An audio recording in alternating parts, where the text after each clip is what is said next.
Hey everyone, my name is Lynx. Today we're going to be talking about static leading and raid leading. I have been a static leader and a raid leader many times in my raiding history, both in WoW and in 14. I even made a guild on Classic WoW's release, and we killed Ragnaros together. In recent times, I've stepped back from static leading and raid leading as I've found it just more enjoyable to be a normal raider, so I decided to interview my statics leader and my statics raid leader. Now there's an important distinction here.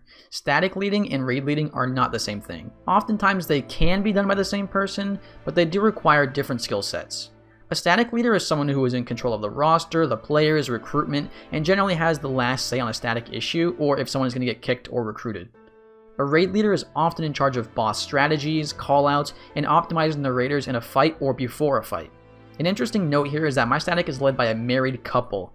Yes, I know it is considered a sin to raid with couples, but somehow my team has survived over 2 years together with the exact same roster while being led by a couple. That's probably because they bully each other more than we bully them. This video will contain timestamps on the play bar and in the description, so if you want to jump to a certain topic, then go ahead and do so. Let's jump into the first interview. My static leader, Nikato Lanrick. How long have you been a static leader? Since the end of Delta Escape. What made you want to start a static? It was mostly out of necessity. Our previous Delta Escape static kind of fell apart and we still wanted to play with the same people. So Luth and I just we reached out to the old members and asked if they wanted to continue, and most of them said yes, so we kind of just threw it together. Were you responsible for all of the leading, or did you delegate responsibilities to other people? It was between me and Luth. Back then it was just the two of us basically doing everything. What was the hardest part of building the static? Finding the right people. So how did you find new players and how did you choose who to recruit? I mostly used Party Finder and the Discord group. Luth looked on Reddit for some of the people. And how did you choose between the people you found? Like, who did you want to pick up? What qualities did you look for? When you put up a recruitment post, there were some basic necessities like the schedule. For us, flexibility was very important as well, and you needed a basic skill level. From there, we looked at additional things like personality, being able to enjoy raid while also knowing when to be serious. But most of those usually came with after trialing.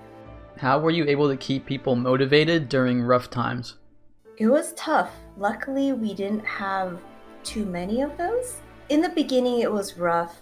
I think at one point, we actually almost disbanded because we couldn't find enough players. But last minute, we just picked up 3 people. I think they were kind of desperate looking for a static the 2 days before the release of Sigmascape. So we just made it work. How did you handle problems with players, and have you ever kicked anybody? Yes. So usually if someone has an issue with someone else, they will come talk to us about it. If I have an issue with someone, I will always pull them into a one-on-one chat. If I really need to, we do have a private channel that we will talk to them about certain issues. Depending on how serious the issue is, we will generally give them a warning or 2 before giving them the kick notice. What is your favorite part about leading a static? To be honest, I don't think there is one. Alright, well then what's your least favorite part about it? Recruiting and having to kick people, that's always the worst. Do you think it was worth leading a static, or do you wish you just joined one instead? I think it was worth leading because we're kind of picky with the people we want to play with. We really want the group to last, and a lot of times when we join statics, it just falls apart. So I think us handpicking who we wanted to play with really helped keep the static together. Up next, we will be interviewing world-famous monk main and my group's raid leader, Buzzy Bounce. Let's get into it. How long have you been raid leading? How long I've been raid leading?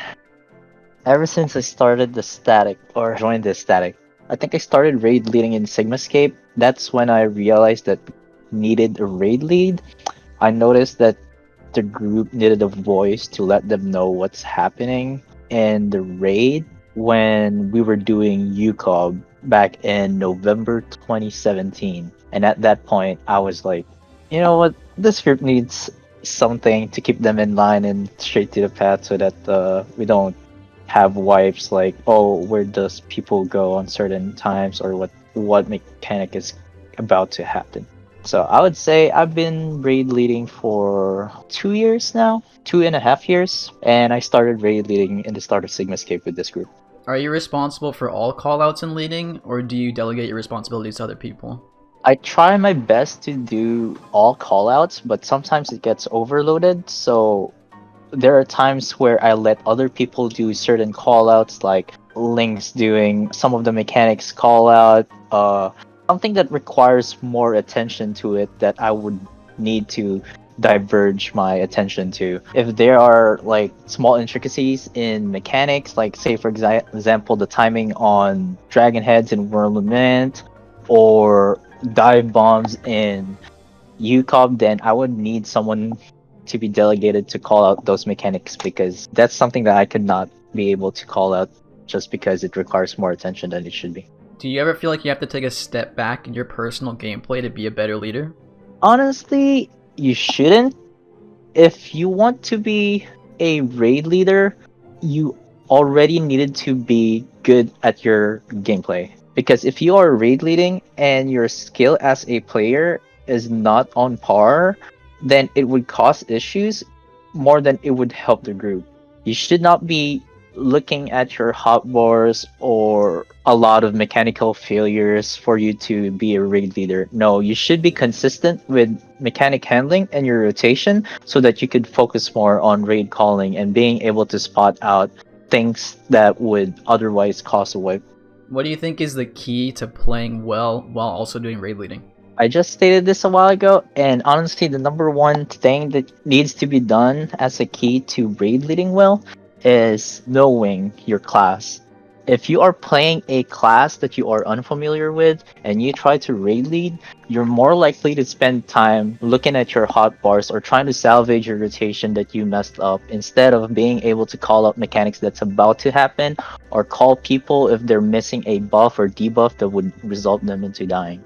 How do you handle an underperforming player or a player that is learning slower than others? You always ask a group every single wipe that happens, ask them if they know how to handle a mechanic. If it's a recurring problem, then you take a few moments after a pull, talk to them, and show them step by step on how to handle a mechanic. It would definitely help if you show how to do it with markers and stuff like that, so that they get a simple visual recognition on how to handle certain mechanics.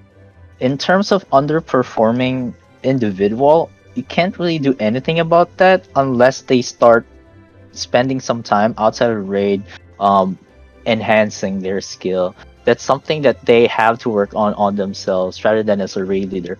Your role as a raid leader is to be able to direct everybody on a certain path without being diverged from it.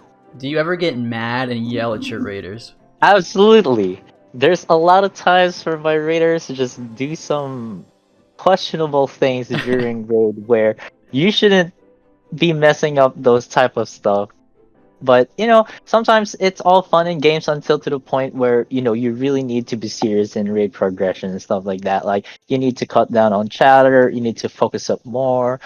Honestly, I usually just get angry when someone messes up a mechanic 2 times in a row in one night, or like a mechanic in a very long fight at the very, like, close to the end of the fight, at least 2 times. Like, the first time I would give it like I would let it slide, ask them what happened, and ask if they know how to resolve it. After that, if they mess it up, I will most likely be mad, because you are definitely doing something wrong and you need to fix it.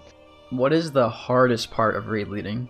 Making the calls, like calling out the mechanic and stuff like that, because you need to be able to say what you want to say in a very precise manner without having to clutter voice comms. You need to be able to tell the group what they need to do in the minimum amount of words possible. You don't want to overload the comms, because you're not going to be able to articulate as much information as you can during mechanics when they're happening. You want to be able to resolve them with as much callouts as possible, As little. and find as little callouts as possible, and being able to find those callouts and being able to mash them into little words as possible while still portraying a lot of information in the given moment is one of the harder tasks of being a raid lead. What is your favorite part about raid leading? Honestly, just being on the same page as the whole entire static. Like, if people actually watch our T clear, you have to do one call out and everybody does their part. All the movements are the same, nothing's different. Like, the consistency is nice about raid leading. Like, there's nobody going out of page unless you have to do a last second adjustment, which is not really a part of raid leading anymore. It's more of a static member responsibility. They just need to let the other members know what they are currently doing at the given amount of time. What is the least favorite part about raid leading? When people do not listen when you're doing your callouts, that is one pet peeve I have. Especially when you are asked to tailor something towards their not necessarily liking, but tailor towards them to help them better recognize the mechanic that's currently happening and how you would resolve it. And you try your hardest to make it work for them, but it just doesn't work for them somehow. So you try to go for other alternatives that would burden other members. Do you think becoming a raid leader was worth it, or would you enjoy just being a normal raider? Honestly, if I don't think the static would be what it is right now without raid leading. We were all able to become self-sufficient raiders, and we definitely became better raiders just because we do not rely on external programs like CACBot, Trigonometry, ACT. Being able to raid lead allows people to focus more instead of having to rely on those external programs. Like, for example, what if those programs just stop working one day? Then would you rather cancel a raid and say, hey, we'll just wait for the next update for this program, or be able to continue with raiding normally without having to use those? That's why being a raid leader and raid leading is a lot of fun, because you're able to do this type of stuff without needing external applications. Especially since during patch drops, these are not readily available to the mass population. You need to be able to figure out how to handle a mechanic and how to portray them to your raid members. Now let's move into some raid leading tips that have led me to being a successful leader. The first one being that your tone matters and the words you use matter. When you're a leader, people will look to you as their guide, and if you're upset, frustrated, angry, or acting like a defeatist, this will impact the morale of your team. Always keep your chin up and learn how to spin things in a positive manner so that your raiders are always as optimistic as possible. Next is being open and honest to your team. This coincides with how you say things, as you want to say things optimistically, but never keep your team in the dark or hold information from them. It is 99% of the time better to be open and honest about problems, recruitment, or anything. Your team will appreciate your honesty and you have a higher chance of keeping that player if they respect you. Lastly is determination. Building a successful team can take months, if not years, and when you step into the role of a leader, you have to accept that it will take time. I have seen many potentially great teams fall apart because their leader got impatient or frustrated and disbanded the team. Keep at it and understand that most of the time it is better to teach a willing player than to kick that person and replace them with a better but unmotivated player. My team has gotten so much better from when I first joined, and I attribute that to my group's willingness to improve and learning how our other members play over multiple years. So, there you have it. All the information I could gather about static and raid leading. If you guys have any more questions about leading, make sure to leave them in the comments below and I'll do my best to answer them. See you guys in the next one. That's all I've got for you today, friends. If you liked this video, leave a like. If you didn't, a dislike. Make sure to subscribe and hit the notification bell to stay up to date with my content, and check out my Patreon if you want to support me further. Follow me on Twitch for live streams, Twitter for tweets, and join my Discord to engage with me directly. All links are down in the description. Thanks so much for watching. Peace!